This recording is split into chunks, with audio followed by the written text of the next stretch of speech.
Well, good evening everybody out there on YouTube. This is Sparky Mike. Welcome to the Ol'skool Reefer channel. I got a couple updates for outdated equipment that I had. I caught a BRS video, bulk reef supply, and they had a little video on backup power systems or backup power supplies. And I suppose that's great if you run a little nano tank that probably doesn't consume more than 100 watts entirely. So that's real great. It's kind of like using a computer backup power supply that can basically sense when the power goes out and immediately pick back up. But there's really nothing that I've seen out there, at least in the last 30 years, and I've been doing this, gosh, 35 years, but I kind of came up with a backup plan 30 years ago, and it was simply a power inverter that you could hook up to a car battery and get basically 120 volts. And I had a 600 watt one at one point, but I can't seem to find it after I moved. And so I went and searched and found my old one downstairs, which is simply 220 watts worth of nominal power. I think they're rated at 400 and something peak, but of course you want to buy one at nominal power. And I thought I'd show all my tanks tonight. Knocked off a few pieces to make some room, having some coral wars. I don't like bunching everything up too tight because you do have wars between them.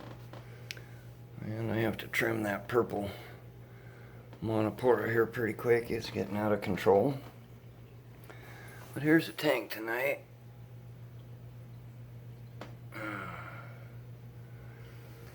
And anyway, so I started looking for my backup power supplies and thought I'd see what I had. And I've upgraded pumps on this system, and now I'm up to a Milwaukee MD100 for a main pump, pumping up here. So had to do some new calculations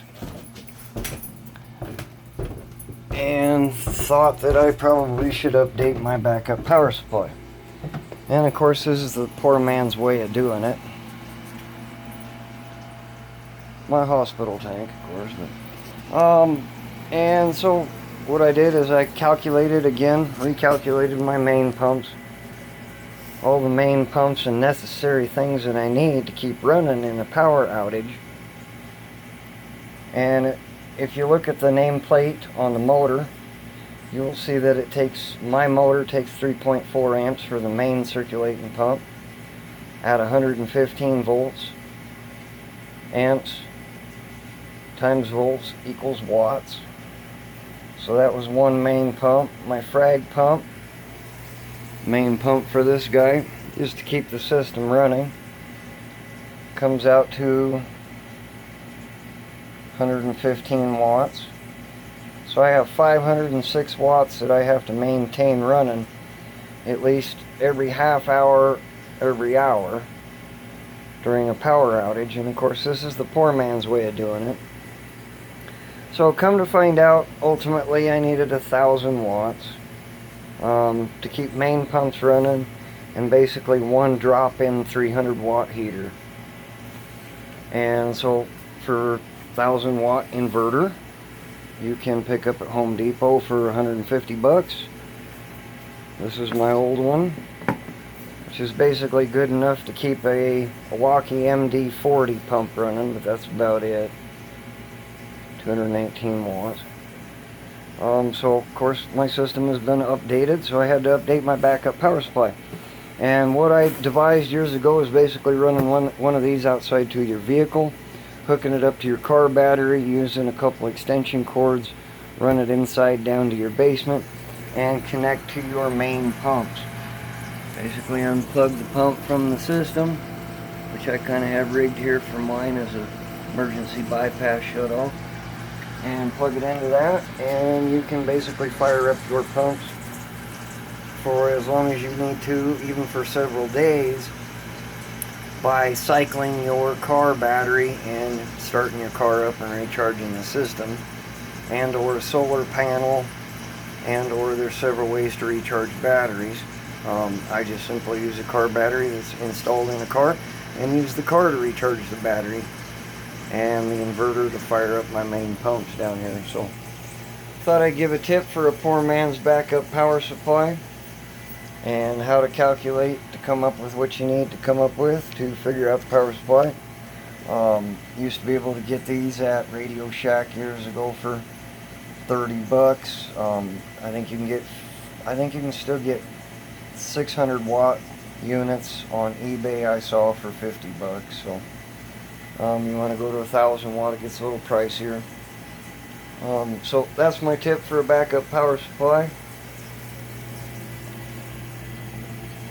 And the frag tank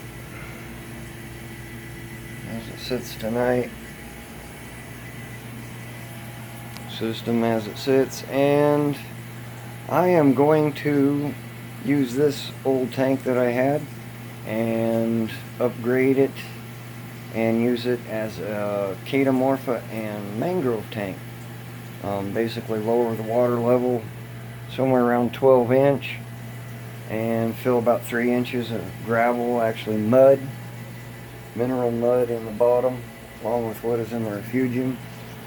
My refugium system is undersized for my system, so to speak, so I'm going to remove the chaeto area and mangroves that grow in there and move it over to its own tank and open that center section up to possibly another protein skimmer. So upgrading the system, and we'll add another chaeto and mangrove tank.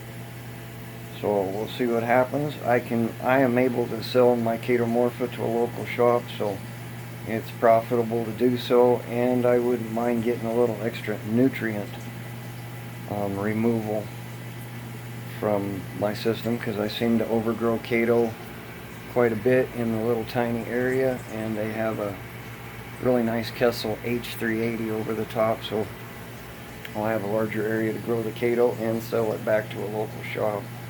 So hopefully it'll make a couple more bucks back to support my hobby. So future rack, did a little rearrangement down here. So anyways, that's my ideas for a backup power supply for when you lose power, or whenever you lose power. I've lost it several times in several years, so had to update that system for Christmas. Everybody have a great night. Thumbs up, subscribe if you wish. Take care.